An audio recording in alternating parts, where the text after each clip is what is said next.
Like, by far, this is the worst installation I have ever seen. So we have an armoured cable that has been terminated into a set of Henny blocks. It's supposed to be a 6mm armoured cable. Termination of the armourings hasn't been done correctly, and then that has been run down above some gravel that's just slightly covered, then disappears off down there and under a wall. I'm going to take you to the other side, because this, my people, is the worst solar installation I have ever seen in my life. Have a look at this on the roof. The guy here has installed this installation himself. Now, he's had a contractor, apparently, a contractor, who has come and done the electrical connection. Wait until I go show you the other side. So we have panels on the roof up here. As the keen-eyed people would already know, the panels are nearly overhanging the edge of the roof, so not permitting to the barrier around the roof. They finish literally on the gutter, so you'll have water sheeting as well that's coming off the roof. They quite close to the ridge as well at the top. I know his friend from across the road has just been over, who I suspect has been helping him do this installation as well, because look at the state of that one. It's very, very similar. I'll take you over to the garage so you can have a look what's going on in there as well. But like I say, this is probably by far the worst electrical installation of solar I have ever seen in my life. That cable that we was talking at then pops out under this wall here, around here.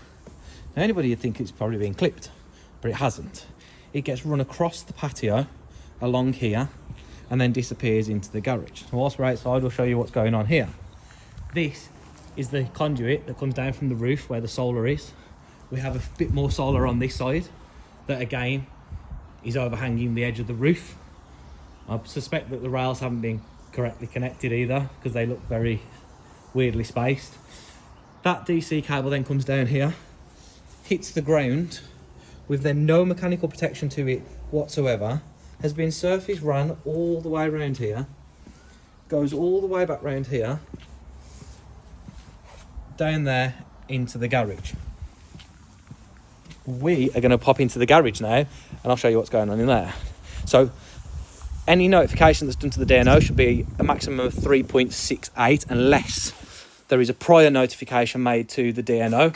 So, oh, we're safe. So this is actually an 8 kilowatt inverter that's been installed.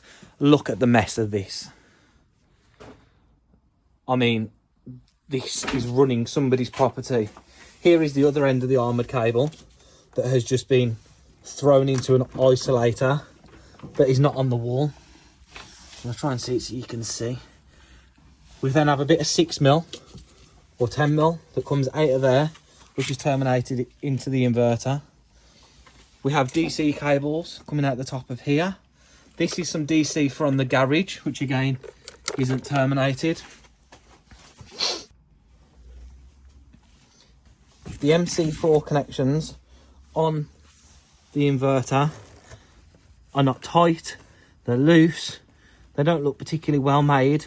How we've got two strings of solar when we have a front elevation, which is one area, a rear elevation, which is another area, and then two different orientations on the garage roof, yet still only have two strings, I don't know.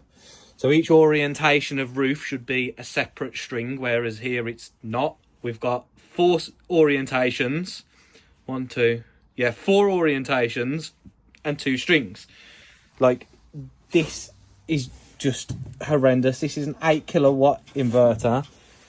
He's then got some batteries in here, which he's got a little heater to keep them nice and warm. The batteries are obviously being charged by this.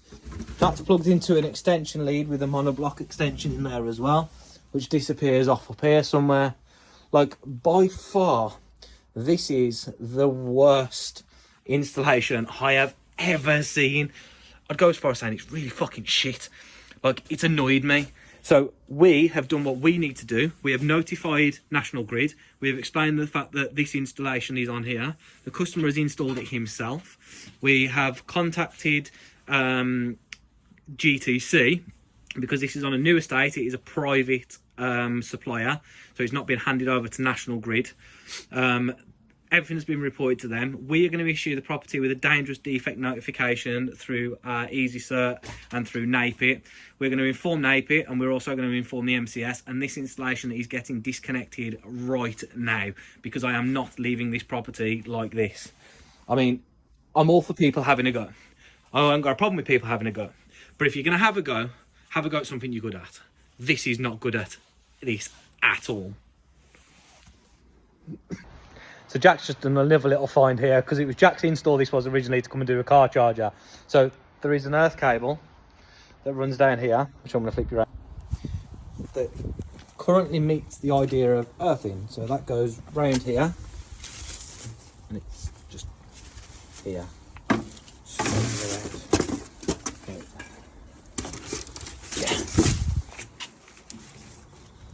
So Jack is now going to go around the front and he's going to disconnect it out of the Henley blocks. We're going to cut this supply off. I don't care what anybody says. Somebody might say, oh, you shouldn't be doing that because it's not your property. I don't care. It's dangerous and I'm not leaving here whilst it's left dangerous. This has been done like this. As you can see, the array has all been bonded. Now, I think it might have been Jordan from Artisan who went to a really bad solar install the other day, who pointed out that obviously it's quite a European thing to bond the array, which has been done here as well. Now this is a fairly new property, it's a fairly new installation, so I'm going with the fact that Jordan's probably right again. No, yes, Jordan's right, and has said that his array that he found was a European install. This customer has done it himself, but we've just had the guy from across the road who's come over. He looks like he's Eastern European. He looks like he lives in this house that's here, which has also got a very, very bad solar installation installed with the very same Copex that's been installed on the very same garage. Very suspicious. But yeah, Jack's going to go and disconnect that end. He is going to terminate that so it's all nice and safe. We will be able to continue with our car charger that we've installed, which looks absolutely lovely, and we will be out of here. So please, if you've got any advice for anybody, please don't install solar if you don't know what you're doing.